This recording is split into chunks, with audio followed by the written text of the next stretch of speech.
But I think men do get a lot of a hard time, especially with like the Me Too movement and stuff now, where women are like, oh, if a man talks to me, that's aggressive, like words are aggressive. I think men do get a lot of a hard time, but as long as you're cordial and you're nice and you're not aggressive about it, you'll be fine. Yeah. Hi guys, this is Sam from Fluid Social, talking to you from Brick Lane, and today what I want to talk about is cold approach and street harassment. I've noticed over the last couple of years there seems to have been a sort of epidemic of street harassment, of women coming forwards and saying that they're being shouted at or catcalled or harassed in the streets. And so I wanted to explore this issue and discover maybe what are the differences between street harassment, what are the definitions of street harassment and the differences between street harassment and respectful, effective, cold approach in the daytime. So in order to explore this topic, I want to use a piece that I saw by the Guardian newspaper, a fairly well-respected news source in the UK, and I want to look at an article that discusses street harassment and a woman who went undercover on a pickup artist boot camp, and have a look at what she has to say about street harassment and cold approach. So this one, Miss Sirin Kale, starts her article entitled 50 Years of Pickup Artists, Why is the Toxic Skill Still So in Demand? And she starts this article by saying, in an upmarket bar near Oxford Circus in London, I'm watching two men hit on women with all the desperation of a doomed cavalry charge, but without the heroism. So this is something that we see very often in the media now, particularly with the very far left and the very far right media sources, is that they immediately start taking an opinion. It's no longer about analysing a situation rationally and objectively and coming to a fair and balanced conclusion. It's much more about having an opinion, doing whatever you can to reinforce that opinion and support it, and then just stating your opinion in the most radical way that you can to your current target audience without doing anything to try and persuade people perhaps on the other side or with a different point of view that what you've got to say is something that they might be interested in as well. And this is what's fueling that sort of partisanship in the UK. It's fueling that idea that you're either left or you're right.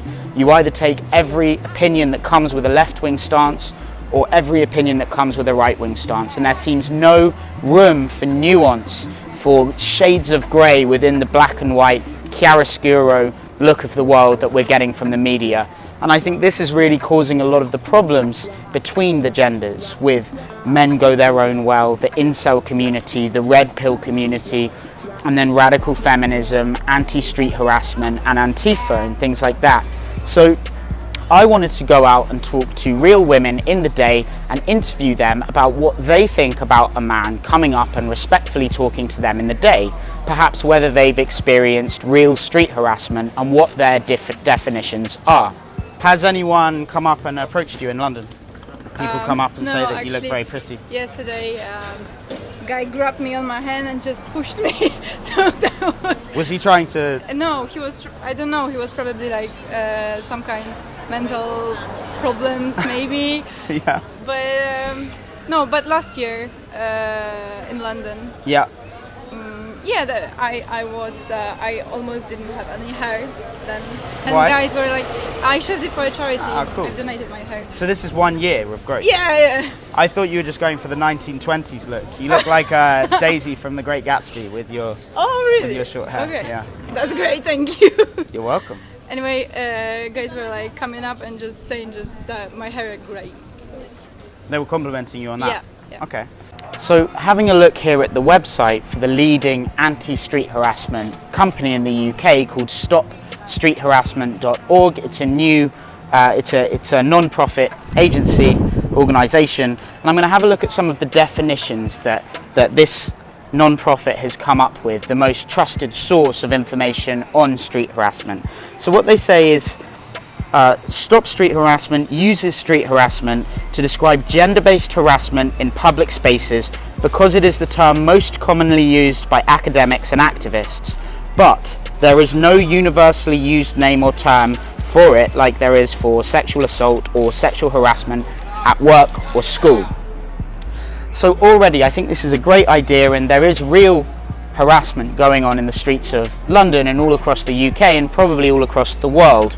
But we're already running into some problems because there's no unified definition here. They're already saying we don't have a legally defined terminology. We don't have an actual word that describes that has a meaning that is clear to the public so they know where the lines are. So already we're getting into a kind of complicated territory. So let's have a look at some of the specific actions that they're defining as street harassment. So it says here, gender-based street harassment is unwanted comments, gestures and actions forced on a stranger in a public place without their consent and is directed at them because of their actual or perceived sex, gender, gender expression or sexual orientation. So on the surface that seems right. We don't want people saying rude things to people based on their gender as a form of power play. But if we actually think about it a little more, what we're seeing is the first thing it says, gender-based street harassment is unwanted comments. So that means if you walk down the street and you see someone and you say, excuse me, I just saw you and I think you look really interesting, or I think you've got a really good sense of style. Who is saying whether that's wanted or unwanted? And how do you know a priori whether that person's going to want that comment or not going to want it? The issue that I'm seeing with this definition is that you might say a comment that you think they're going to like, but then the person on the receiving end of that comment, it's entirely down to them whether they decide that that comment was offensive or not. So if you tell someone they've got a great sense of style, you might feel like you're giving them a compliment and improving someone's day. But if that user feels violated by you complimenting their style because it's based on the way they look and they don't want other people, judging them on how they look, then if we are looking at this from a legal lens and whether or not this should be legal, we're running into some problems because it's not about the intention that came from the commenter, it's about the way that it was perceived on the other end, and the way that it's perceived could be different varying day to day. So it's clearly a very complicated issue, and there's a very much a nuanced area where we don't know if a comment is going to be perceived positively or negatively. So let's have a look at some more definitions. Street harassment includes unwanted whistling, leering, sexist or homophobic or transphobic slurs, persistent requests for someone's name, number or destination after they've said no, sexual names, comments and demands, following, flashing, public masturbation, groping, sexual assault and rape. So the vast majority of those are clear-cut and absolutely abhorrent. Clearly, I think anybody would agree that flashing, public masturbation, wolf whistling, catcalling, all of this is not good at all, and I think everybody would agree that we need to stop that. But then we take a couple of these terms, for example, leering. Now, I've had a look at the definition of leering, and leering is looking at someone in a way that they perceive to be based on a sexual nature. So, for example, if someone walks past you and you're a bit tired and you make eye contact with them, and you don't think anything of it, but they perceive that look to be a leer because of, the day that they've been having or past experiences, then it seems that leering is classed under the same blanket term as sexual harassment or public masturbation. And so here we're running into some real issues with the definitions of street harassment. So in order to really explore this issue and to talk to people in the day about their experiences, women about their experiences with men coming up to them, the positive, the negative and everything in between, I took to the streets to interview people around London, interview women about their experiences with being approached by men in the daytime.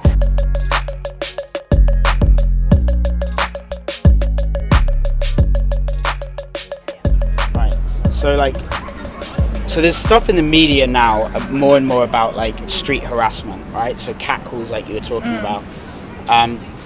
So if someone, for example, catcalls, right, that's not good, right? And if someone shouts something about the way you look from afar, that's not good. No. Where do you think the line is between someone just approaching you to tell you look nice and someone actually going too far and doing street harassment? For you, what would you feel was kind of offensive or made you feel like it was really bad versus something that was nice? Where is that line for you? Any comments towards my body, or maybe just general appearance. If you're talking about my style, it's not my Yeah. body. It's more like what I've done and how I've dressed How you've myself. presented Yeah, how yourself, I've presented myself. It's not just about So if someone came and said, like, I just had to tell you, you have a really nice figure, would you feel that was a bit too far? I think those just step That's Over the line? Yeah. Right. Okay. So I guess what I'd say is, like, most of the people watching my videos are, like, guys who are trying to improve their social skills Okay. and meet women, right, Yeah. outside of dating apps. Okay. So this is great that you guys, like, think that there's other ways to meet people, right? Yeah. So what, I guess, advice would you give to guys that are trying to, like, meet a cool girl and they don't want to stick to Tinder and Bumble, no offense? Just have good hobbies. Have good hobbies. Okay. Yeah. Go to art galleries. Yeah. I don't know. Yeah. Yeah. Keep. I don't know. Your bag. He consistently almost gets hit by cars. This is not unusual. He stands in the middle of the road. It's completely normal. Have good hobbies. Also, if you're just trying to talk to a person, just be nice. Be Honestly, kind. be kind, be nice. Be Eye like, contact. Eye contact, and be like, you know what, you have a nice smile. And honestly, that can be like, that's one of the first lines that actually makes me like a person. Really? It's like, yeah, because you're noticing something genuine within the person. Yeah. Yeah. So style, smile is good. Yeah. Tits and figure is bad. It's That's cool. Cool. So I'm here with Fiona. Yeah. Lovely to meet you. Nice to meet you. Little handshake on camera. So yeah, we're just talking to people about the sort of dating culture and how men and women are sort of meeting each other now. So the first question is, have you ever been approached by a man in the day? Yes, many a times. Tell us about that. Like, what's the typical experience that you have if a guy comes up to you and... Quite polite, actually. Yeah. Quite polite. There's been a few aggressive ones, but Really? yeah, but not too bad. In London or Hertfordshire, were they aggressive? London, definitely. Yeah? Yeah. And so what, occasionally you get someone that makes you feel a little bit unsafe? Yeah, sometimes. Just bit weird comments. Yeah. But mainly positive, I would say. Yeah. Yeah. So, like, what's a typical thing someone would say? Would they come up and say, like, I just thought you looked really cute or beautiful? Or would they try and, like, make a comment about something you're wearing? It's usually, how are you? How's your day going? Yeah. You look nice. Those sort of things. That's pretty nice, isn't Yeah, it? it's quite polite. Yeah. And are you in a relationship? Yes, I am. And how did you meet your boyfriend or husband, if you don't mind me asking? Through my uncle at the that's Fee cool. Festival. That's amazing. Yeah. I like to say it's old-fashioned because meeting through family is old-fashioned, Yeah. but V Festival, I suppose, is not so old-fashioned. Yeah. But that's a great way. So what do you think about sort of nowadays people are sort of resorting? I think over 50% of relationships in the UK start online. So what's your opinion on things like Tinder and Bumble and Happen and Match.com? I don't know, I think each to their own, but I do worry about like the dangers for men and women of meeting strangers, but I suppose it's the same as meeting someone in a nightclub. You don't truly ever know someone, No, do you you? don't. So You don't. So what do you think then, that if you met someone sort of in the daytime, like sort of like I came and approached you there, Yeah. if my interests were of a more desiring capacity and not to talk to you about this, do you think that's an appropriate way to meet someone? If I'd seen you having a cigarette or not having a cigarette and come and said, like, hey, I just saw you sitting here, I think you look really cute. You think that would be okay? yeah, I think that would be okay. Not about me, I'm not asking you if you would have gone for I know.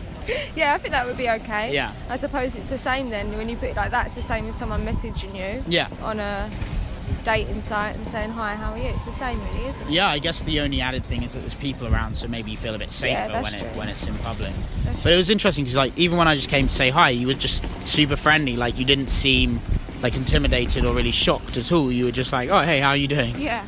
Because is that because you're sort of used to those sort of conversations, or are you just quite relaxed about that stuff in general? Relaxed in general. I think because I work with the public a lot of the time as well, so it's just normal for people Yeah. to come up to me. So Because I think now, like, with everything that's, I guess, happening in the media and everything, more and more men are scared to come and talk to women, and more women are suspicious of men that come and talk to them because they don't know what their incentives are or what their motives are. I guess may not be an easy question, but what would your advice be to to men and women who, you know, well, let's say men first, who feel like they want to meet a woman but they're nervous to come and say hi. Again, like I just came to say hi to you. What would your advice be? Like, what shouldn't they do and what should they do? Don't touch. Don't touch me. On the face, Just don't touch me, and I think it will be all right. So Miss Kale goes on to say, for the uninitiated, pickup artists are typically men. Female artists are much rarer, who attempt to coax women into having sex with them through a mixture of flattery, psychological manipulation, and coercion. The movement has a surprisingly long pedigree, dating back to Eric Weber's now almost 50-year-old manual, How to Pick Up Girls. Today this seems relatively sedate stuff. Weber writes, the most important tenet of a pickup is that it's mutual. Women are entitled to say no, plain and simple. But the community really exploded into the public consciousness with the publication of Neil Strauss's 2005 bestseller, The Game, which sold 2.5 million copies. So, again, on some level, there's something of substance there.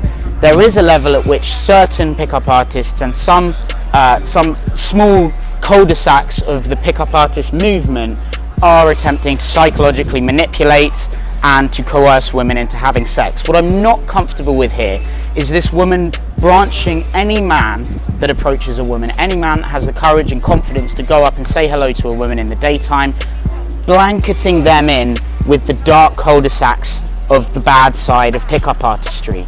It's just characteristic of someone who doesn't have a lot of research, who hasn't actually tried to understand the male experience and what it's like to be a single guy who doesn't use dating apps, who doesn't find success with women, and to actually learn this for yourself. To be lumped in with people who are potentially sociopathic and have very, very low social intelligence, social skills, and perhaps a faulty moral compass, I don't think it's fair for her to turn these men, potentially you men, off the act of going and saying respectfully hello to a woman in the day by blanketing this term of pickup artist and lumping you all into the same category with the worst people in the world. It's like a moderate feminist who believes that men and women should have equal opportunities to have the same, make the same money, have the same jobs, have the same freedom and liberties. It's like lumping them in with Antifa, with violent, raging, fire-starting, radical Marxists who are just trying to tear down society. It's not fair on the people that are actually trying to do good in the world to know nothing about what you're talking about and to lump them all together in the same negative blanket category. So that's what I see the issue here is increasingly with the media. It's these little sound bites. It's trying to enrage the public into a frenzy by making them angry about the actions of a few and make those few seem to reflect the positive actions of the many. Yeah. Okay, so on a fundamental level, do you think that women don't want to be approached by men in the day? Fundamentally, do you think women do not want to be approached by? Not necessarily. Just got to be done correctly. Yeah. So done respectfully. I think it's politely. A lot more complimentary to be approached in the day than on Tinder, where everyone's just swiping for everyone. Yeah. Well, the boys are anyway. Yeah. It makes you feel like you might be something a little bit special. Or you know, like he actually likes you as opposed to he's just flicking through something. Trying everything that works, yeah. So like you're walking down Brick Lane, you're walking down here. Has a guy come up and said hi to you in this sort of environment in Oxford Street or Bond Street or anywhere like that? Yeah. What do you think about that as a way of like meeting a guy? It depends on how the guy approaches. Yeah. Okay. So you've had some bad ones? No, it's That sounds like you've had some really terrible experiences. not actually terrible, No? but just like the way that they approach, like the way they start the conversation is really important. Yeah. Because you're either on the creepy side or on the good side. Sure. So Not what? necessarily. And if a man comes up to you and he's an attractive guy and you have a good conversation, but he's not friends with any of your friends, he's just met you on the street, you don't know anything about him, but you have a good conversation, would you potentially meet up with him for a date, or would you feel that it's a little bit intimidating? Yeah? Why not, really? High five, that's cool. I like that. I like the open-mindedness. So Miss Kell goes on to say, as a young woman who's experienced street harassment throughout my life, it is an extraordinarily uncomfortable thing to observe. I know that, on a fundamental level, women do not want to be approached in this way by strangers on the street. not when they are running errands or chatting on the phone or on their way home from work. We want men to leave us alone. Now this to me is the sort of focal point of this article. This is really the concentrated message of the article. Is Miss Kale, bless her, has clearly had some negative experiences and has been a victim of street harassment, and that's genuinely a sad thing. That's genuinely a problem, that she may have experienced men who are really trying to make her feel subordinate, or trying to make her feel weak or powerless, or use their power or their masculinity to make her feel weak. This is a problem. There is no debating that fact. However, to then take her experience, saying, having had this experience, I know that on a fundamental level, women do not want to be approached in this way. That is where there is a problem, because she's speaking from an anecdotal experience in her own life, and she's branching that out to cover the whole female experience. And as you see in these interviews, that's not the consensus opinion among real women that we talk to in the streets. Real women in the streets say that this is actually something complementary. This is something that can make their day. When it's done correctly, when it's done respectfully, when it's done politely, this can be an amazing experience. My best friend I met through cold approach. Most of the girls that I've dated in the past, I've met through cold approach in the day. And they certainly don't have the opinion, or share the opinion, that on a fundamental level, women do not want to be approached in this way. Most women do not mind being approached by a man in the day when it's done respectfully. That is the experience that I've had by talking to these women, and that seems to be the case talking to women here in London. So the problem, I'm not arguing that there is no issue of street harassment here. I'm arguing that there's a grey area, and that street harassment can be distinguished from cold approach by the manner in which the approach happens, the things that the man is saying, the place of intent that his approach is coming from. Is it coming from a place of positivity, of attraction, of a want to create joy in the life of someone else, or to create an interesting experience in the day?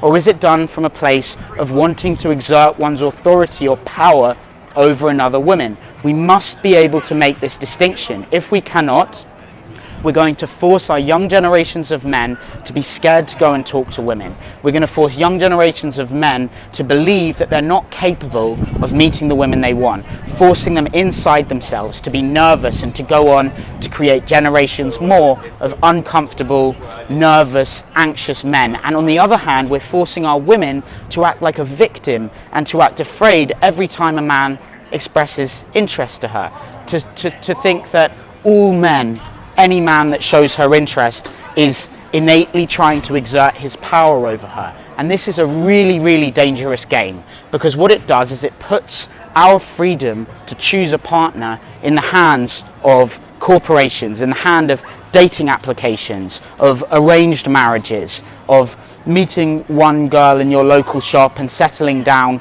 with her, having potentially an unhappy relationship because you never learnt the skills that were required to socialize and to relate to women in a positive and experiential manner. So we must be careful to provide young generations of men and women with the knowledge, the education and the understanding that not all men are bad, not all women are going to react violently or aggressively to your expressing intent. And we need to teach our young generations to be strong, to be resilient, and to treat people based on their intent and not based on the brainwashing of one media narrative that we're hearing.